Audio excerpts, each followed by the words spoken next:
آج کی ہماری ویڈیو ہے کہ دروازوں کی چوکاٹیں لگاتے وقت ہمیں کن باتوں کا خیال رکھنا چاہیے، اور خاص طور پر ہم جو چوکاٹیں لگاتے وقت غلطیاں کرتے ہیں وہ کون کون سی ہیں۔ ویڈیو مکمل دیکھیے گا تاکہ آپ لوگوں کو مکمل طریقہ پتہ چل سکے کہ چوکاٹیں لگاتے وقت آپ کو کن باتوں کا خیال رکھنا چاہیے اور یہ غلطیاں آپ لوگوں کو نہیں کرنی چاہیے۔ تو چلیں سٹارٹ کرتے ہیں۔ سب سے پہلے آپ لوگوں نے جو چوکاٹ والی جگہ ہوتی ہے وہاں پہ آپ لوگوں نے ڈی پی سی نہیں ڈالنا، اور دونوں چوکاٹوں کا آپ نے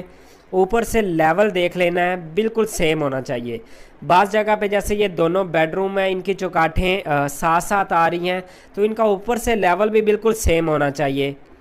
اس کے علاوہ آپ لوگوں کی جو چوکاٹ ہے وہ بالکل سال میں ہونی چاہیے، یعنی کہ بالکل سٹریٹ ہونی چاہیے، کسی بھی طرف جھکی نہیں ہونی چاہیے، آگے یا پیچھے کی طرف بالکل بھی نہیں جھکی ہونی چاہیے۔ اس کے بعد یہ آپ دیکھ سکتے ہیں سوتر لگا کر آپ اپنی دونوں چوکاٹوں کا لیول چیک کر لیں گے کہ دونوں چوکاٹیں آگے پیچھے تو نہیں ہیں۔ دونوں چوکاٹوں کا لیول سیم ہونا چاہیے۔ اگر کوئی چوکاٹ آگے ہے یا پیچھے ہے تو اس کو سوتر کے ساتھ ملائیں آپ، بالکل آپ دیکھ سکتے ہیں بالکل سوتر میں یہ ہو چکی ہیں ہماری چوکاٹیں۔ تو آپ دوبارہ بار بار اس کی سال چیک کرتے جائیں گے، تھوڑی سی چنائی لگائیں گے، اس کے علاوہ ساتھ ساتھ اس میں کنکریٹ فل کرتے جائیں تاکہ یہ بالکل اپنی جگہ پہ جم جائے، اور ساتھ ساتھ اس کی سال کو اور سوتر کو ضرور چیک کریں کہیں یہ آگے پیچھے تو نہیں ہو رہی۔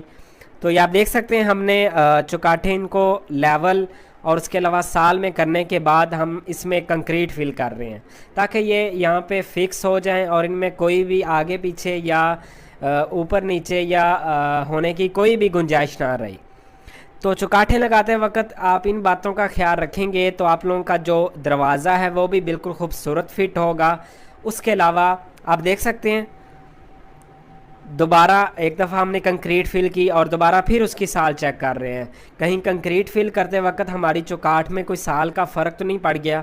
اگر ان چھوٹی چھوٹی چیزوں کا آپ خیال رکھیں گے تو آپ لوگوں کا گھر خوبصورت بھی بنے گا، آپ لوگوں کے جو دروازے ہیں بالکل فٹ آئیں گے، اس کے علاوہ جو لیول ہے چوکاٹوں کا وہ بھی زبردست آئے گا، اور اس کے علاوہ پلستر کرتے وقت آپ لوگوں کو پریشانی نہیں آئے گی۔ بعض دفعہ آپ لوگ پلستر کرتے ہیں تو چوکاٹوں سے اوپر نکل جاتا ہے پلستر، تو خاص طور پر ان چیزوں کا آپ لوگوں نے خاص خیال رکھنا ہے۔ اس کے علاوہ آپ دیکھ سکتے ہیں جہاں پہ ہمارا چوکاٹ فٹ ہوئی ہے وہاں پہ پلستر نیچے سے ڈی پی سی نہیں ہوا سوری، تو نیچے ڈی پی سی آپ لوگوں نے نہیں ڈالنا جہاں پہ چوکاٹ آئے گی۔ تو یہ ہماری چوکاٹ بالکل ڈی پی سی سے نیچے تک ہمارا جو کچا ہو جائے گا، ہماری چوکاٹ بالکل بھی ہماری فرش کچوں میں نہیں آئے گی۔ تو آپ دیکھ سکتے ہیں ہماری چوکاٹیں بالکل فٹ ہو چکی ہیں اور ان کا لیول بھی بالکل زبردست اوپر نیچے سے، اور آپ دیکھ سکتے ہیں بالکل زبردست۔ اور ابھی ہم اس پہ فردر سائڈز پہ جو چنائی ہے اس کو لگانا سٹارٹ کریں گے، اور ہم کچھ چنائی لگانے کے بعد اس کو دوبارہ پھر چیک کر لیں گے کہ کہیں ہماری چوکاٹوں کا لیول خراب تو نہیں ہوا۔ یہ چھوٹی چھوٹی چیزیں آپ لوگوں نے اپنی گھر بنواتے وقت خاص خیال رکھنا ہے۔ اس کے علاوہ آپ دیکھ سکتے ہیں ہماری چنائی تقریباً 3.5 فٹ تک سائڈز والی وال ہو چکی ہیں، اور باقی آپ دیکھ سکتے ہیں ہماری چنائی بھی ماشاءاللہ بہت خوبصورت لگ